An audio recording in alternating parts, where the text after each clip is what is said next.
आज की कहानी हमारे सब्सक्राइबर साहिल के साथ हुई एक सच्ची घटना पर बेस्ड है। जब कोई लोरी गा के सुलाता था तो हमें बचपन में कितना अच्छा लगता था ना। पर यही लोरी अब मेरा सबसे डरावना ख्वाब है। हमेशा से नहीं, बस पिछले 1 महीने से। मेरा नाम साहिल है और मैं 25 साल का हूँ। दरअसल पिछले महीने ऑफिस से छुट्टी लेकर मैं और मेरे 3 दोस्त चिराग, अरुण और समय मनाली गए थे। हमारा ऐसे अचानक छुट्टी लेना इत्तेफाक नहीं था। अभी कुछ 3-4 महीने पहले समय के छोटे भाई की मौत उसके स्कूल की ट्रिप पे किसी गाड़ी से टकराने की वजह से हो गई थी। और तब से हर पार्टी की जान होने वाला, सबको हंसाने वाला समय सहम गया था। तो उसको और हमें पुराने समय की याद दिलाने की कोशिश में हम निकल पड़े मनाली की ओर। सब कुछ अच्छा जा रहा था। हम मनाली पहुंचकर बहुत सी जगहें घूमे और फिर तीसरे दिन हम अपनी गाड़ी लेकर खूबसूरत रोहतांग पास जाने के लिए होटल से निकल रहे थे। जब हमारे होटल के रिसेप्शनिस्ट ने हमसे कहा कि सर, आप कोशिश करना कि रोहतांग से 6 बजे से पहले वापस आ जाओ। जब हमने उससे इसका कारण पूछा तो उसने कहा कि रोहतांग का मतलब होता है वैली ऑफ डेथ, यानी लाशों का ढेर। उसने कहा कि यहाँ के लोकल लोग भी 6 बजे अपने घर के दरवाजे बंद करके अंदर चले जाते हैं, क्योंकि ऐसा कहा जाता है कि यहाँ कई 100 साल पहले जो भी रात में रोहतांग पास पर आता था वो अगले दिन कहीं वादी में मरा हुआ पाया जाता था। यहाँ के अथॉरिटीज उसको ठंड या एक्सीडेंट के कारण मौत बता देते थे, लेकिन लोकल्स का मानना था कि रोहतांग में एक मायावी साया घूमता है और ये उसी का काम था। हमारी उस होटल रिसेप्शनिस्ट की बात पर हंसी निकल गई।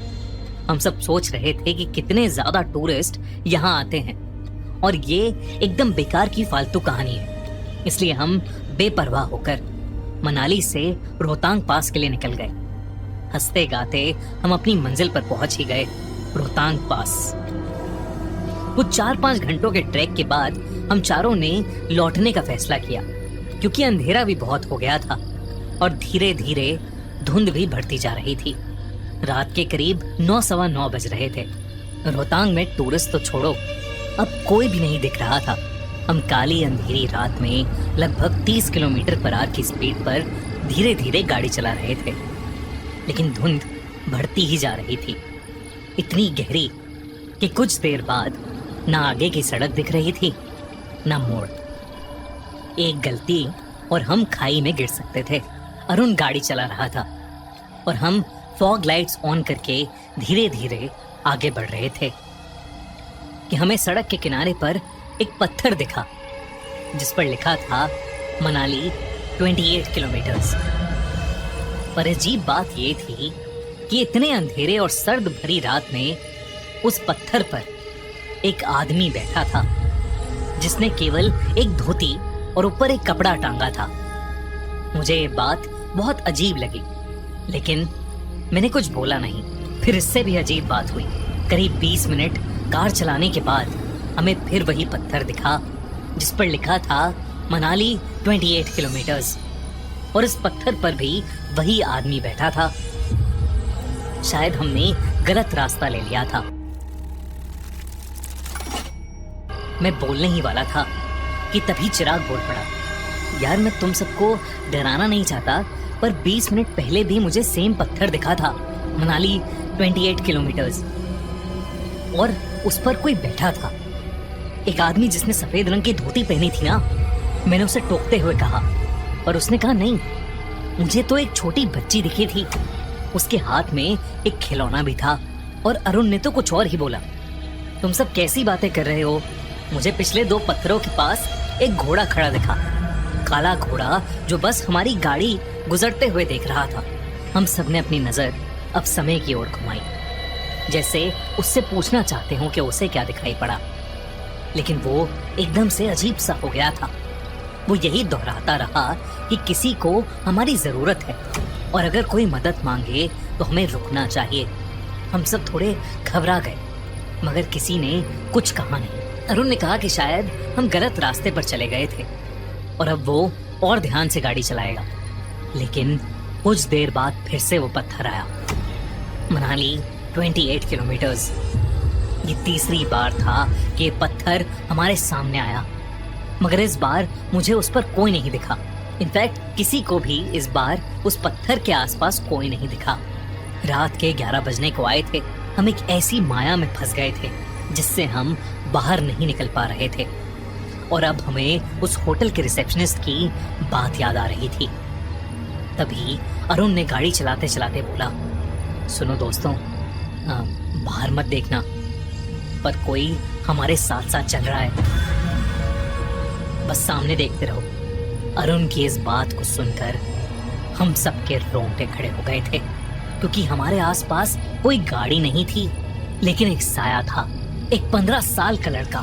हमारी गाड़ी जो अब 40 किलोमीटर पर आवर की स्पीड पर चल रही थी, उसके साथ साथ बड़े आराम से चल रहा था।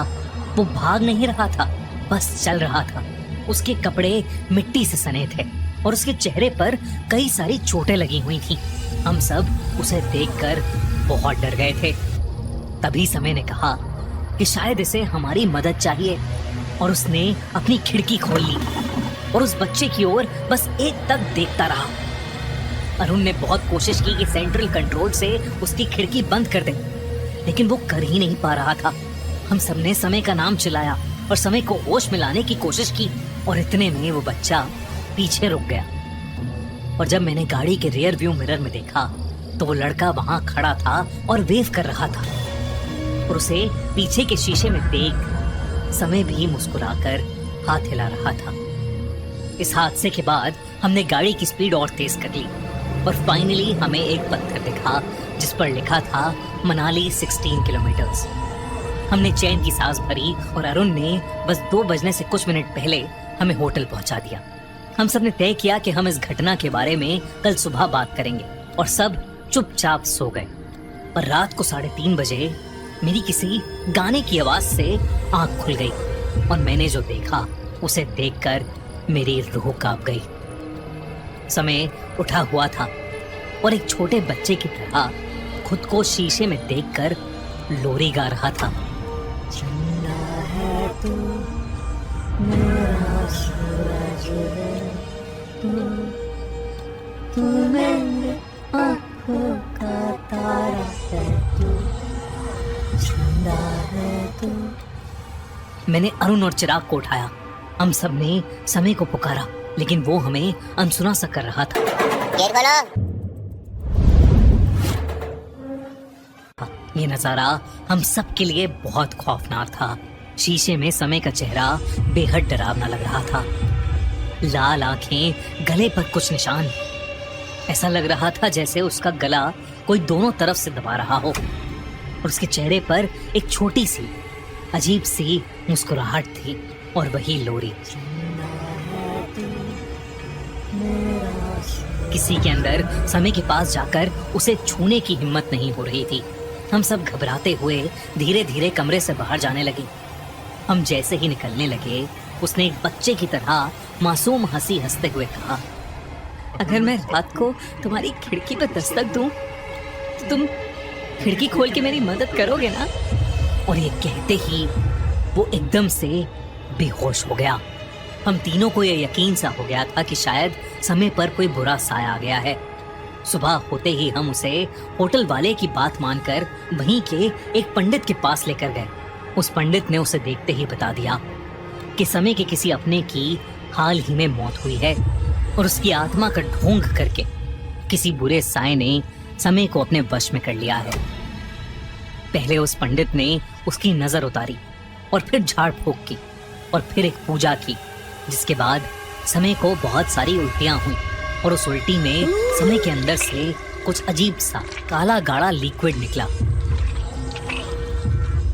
आज समय पूरी तरह से नॉर्मल है, लेकिन मुझे हर रात उसकी लोरी के सपने आते हैं। दोस्तों, कैसी लगी आपको ये कहानी?